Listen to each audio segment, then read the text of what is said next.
Bem-vindos à nossa sétima aula do nosso curso de Introdução à Teologia.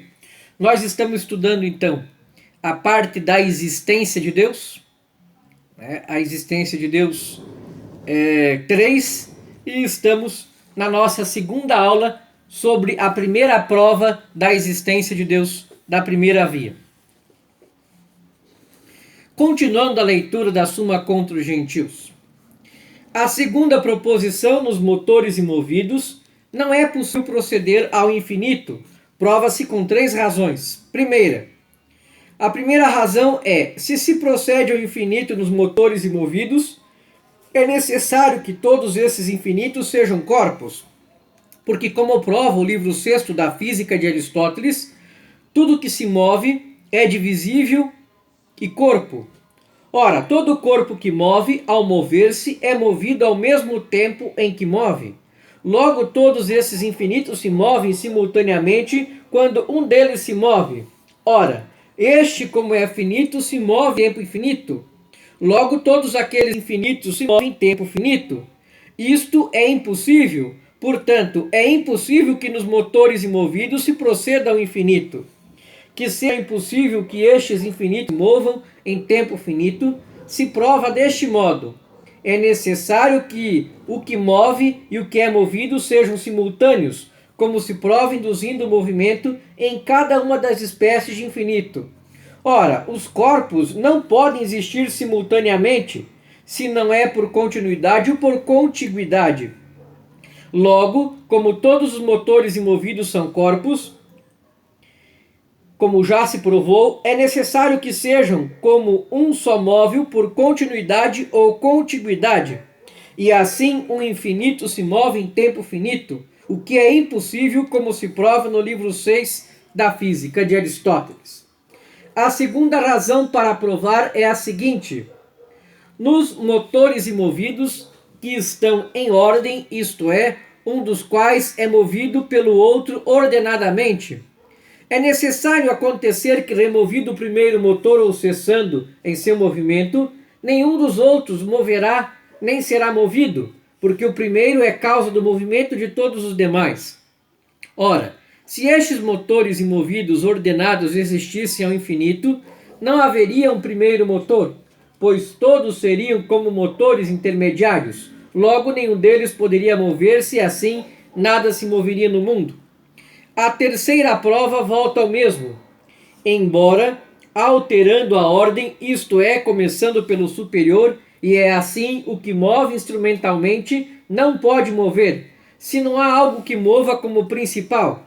Ora, se os motores e movidos procedessem ao infinito, todos eles seriam como motores instrumentais, porque se tomam como motores movidos, e nenhum deles será o motor principal. Logo, nada se moverá.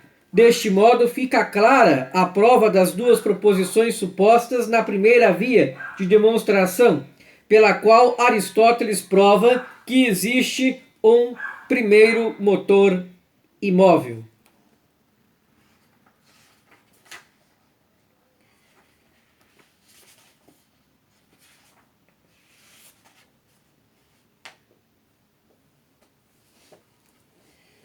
Muito bem, ele vai tratar disso na primeira via. Então, partimos do fato de que no mundo existem muitos movimentos. O termo movimento, no caso, não significa apenas deslocamento, mas tem o sentido geral de mudança ou de passagem da potência para o ato. É o vir a ser que caracteriza as coisas deste mundo. Ora, qualquer ser que muda é movido, requer o influxo de algum movente que seja distinto dele. De fato, quem precisa de mudar para adquirir uma perfeição não possui tal perfeição em ato, mas apenas em potência.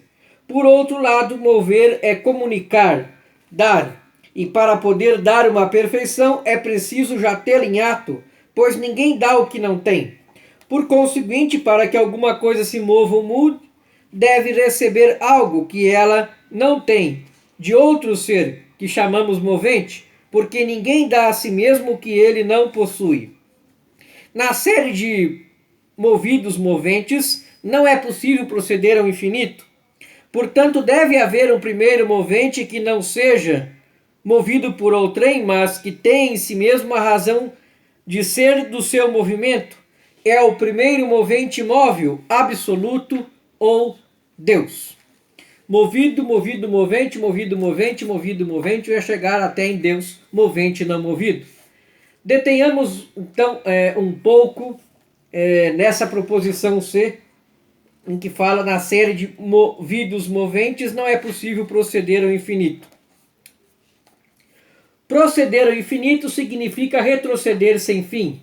Observamos, porém, que uma série composta unicamente de moventes e movidos não pode dar razão suficiente das respectivas mudanças em tal série. Todos os moventes são subordinados ou condicionados, são simplesmente intermediários. Por isso, por mais que se aumente o número dos moventes intermediários, sempre faltará o movente independente à fonte primeira, razão suficiente do movimento transmitido. Se não, para dispensar a locomotiva, bastaria aumentar o número dos carros da composição. Uma série indefinida de moventes movidos poderia ser comparada a um canal que se prolongasse muito, mas fosse destituído de fonte. Ora, se não há fonte, não há nem intermediários ou canal, nem há efeito. Um conjunto numeroso, diga-se infinito, de espelhos a refletir uma imagem, não dá conta por si só da imagem neles espelhada. Cada um apresenta uma figura refletida, dependente que supõe a figura que se espelha absoluta. Poder-se-ia replicar que o processo do movimento se verifica desde toda a eternidade, por isso não tem princípio. Neste caso, porém, seria desde toda a eternidade que a série dos moventes dependentes exigiria um movente absoluto, independentemente. O simples fato de haver movimento o pede. O tempo ou a duração é apenas medida do fato, mas não constitui uma fonte de energia. Existe, portanto, um princípio de todo movimento que por si mesmo possui sua atividade sem depender de outro, e tal movente absoluto é chamado Deus. Santo Tomás considera a prova a partir do movimento a mais manifesta de todas. As duas seguintes lhes são muito semelhantes. Por isso, antes de as explanar, importa-nos deduzir algumas consequências do fato de haver um primeiro movente imóvel. O primeiro movente imóvel é infinitamente perfeito. Sim, toda mudança implica imperfeição. Portanto, pelo fato de ser absolutamente imóvel, o primeiro motor possui toda a perfeição, ou possui a plenitude do ser. Com outras palavras, ele é ato puro. O primeiro movente é imóvel e espiritual, pois a matéria se desgasta, é essencialmente perfeita. Sendo espiritual, o primeiro movente deve ser também dotado de inteligência e de livre vontade, pois estas são propriedades essenciais dos seres espirituais. O primeiro movente imóvel é eterno, ou seja, não teve começo nem terá fim, pois a temporalidade é a medida do movimento. O primeiro motor imóvel é todo-poderoso, pois é princípio do movimento do universo inteiro. Por conseguinte, por seu poder, está presente a tudo aquilo que ele move ou a todo o universo. As 5 provas da existência de Deus de Santo Tomás de Aquino, elas são válidas de modo perene. Em nossos dias, há quem não lhes dê valor, talvez por falta do hábito filosófico ou em virtude de uma mentalidade positivista, empirista, influenciada por preconceitos contra a metafísica aristotélica tomista. Então, esta é a primeira prova da existência de Deus, em Tomás, né? Vamos estudar a segunda e assim por diante. Muito obrigado pela sua atenção e até nossa próxima aula.